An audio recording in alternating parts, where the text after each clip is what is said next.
রানাঘাটে স্বামী বিবেকানন্দ ক্লাবের ৭৫তম বর্ষ উপলক্ষে রক্তদান শিবির পাশাপাশি স্বাস্থ্য শিবির, মরণোত্তর দেহদান, ফুসফুস পরীক্ষা অনুষ্ঠিত হলো। অনুষ্ঠানে উপস্থিত ছিলেন স্বামী বিশ্ব ময়নানন্দজি মহারাজ, বিধায়ক পার্থসারথী চট্টোপাধ্যায়, পৌরপতি কৌশলদেব বন্দ্যোপাধ্যায় সহ বিশিষ্টজন। এদিন ৩৫ জন রক্তদাতা রক্তদান করেন। এর মধ্যে মহিলা রক্তদাতা ছিলেন ৯ জন, মরণোত্তর দেহদান করেন এবং প্রায় ২০০ জন স্বাস্থ্য শিবিরে তাদের স্বাস্থ্য পরীক্ষা করেন। এক বছর ধরে নানা অনুষ্ঠানে আয়োজন করা হয়। ক্লাবের ৭৫ বছর উপলক্ষে প্রসঙ্গে ক্লাবের সম্পাদক অনিমেষ ঘোষ কি জানালেন। নদিয়া থেকে বাবুয়া ব্যানার্জি, প্রথম আলোর বার্তা। এখানকার রক্তদান শিবির কি জন্য এবং কি কারণে? স্বামী বিবেকানন্দ ক্লাবে এই বছর হচ্ছে প্ল্যাটিনাম জুবলি ইয়ার।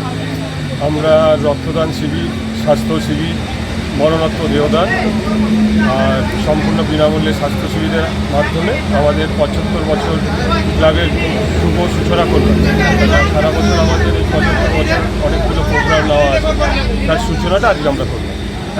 সারা বছর কত, মানে ২৬-২৫ সাল তো, এটা ২৫ সাল পড়লো, ২৬ সাল অবধি চলবে তো আপনাদের? না, একদমই। অ্যাকচুয়ালি ১২ই জানুয়ারি 2026 পর্যন্ত আমাদের এই প্রোগ্রামটা চলবে। এরপরে যেমন আমাদের হোলিতে একটা র্যালি আছে, তারপরে আমাদের কালচারাল ফেস্ট আছে, তারপরে আমাদের এবছরই আমাদের কালী পুজোরও ৭৫ বছর, তারপরে শীতকালীন একটা প্রোগ্রাম আছে। এরকম 6টা প্রোগ্রাম নিয়ে আমরা আমাদের গোল্ডেন প্ল্যাটিনাম জুবলি ইয়ার পালন করতে চলেছে। কতজন রক্ত দিল? এখন পর্যন্ত ৩৩-৩৪ জন রক্ত দিয়েছে। আশা করছি আরও কিছু হবে। আপনার নাম ডেজিগনেশন? আমি অনিমেষ ঘোষ, সম্পাদক স্বামী বিবেকানন্দ। মরণোত্তর দেহদান কতজন করলো? মরণোত্তর দেহদান 9 জন করেছে। আর স্বাস্থ্য পরীক্ষা? স্বাস্থ্য পরীক্ষা ফুসফুস দিয়ে মোটামুটি নিয়ার অ্যাবাউট 2200 মতন মানুষ এই পরিষেবাটা পেয়েছে। দিচ্ছেন, এটা কি প্রথম দিচ্ছেন না এর আগেও দিয়েছেন? কিরম লাগছে? ভালো রক্তদান, এই রক্তদান তো সর্বশ্রেষ্ঠ দান, এই ভেবেই দিচ্ছেন তো? এই ভেবেই দেওয়া।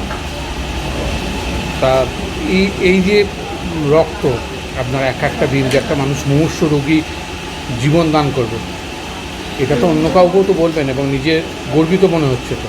হ্যাঁ, খুব ভালো লাগছে, আনন্দ লাগছে। কি নাম আপনার? অনামিকা রায়।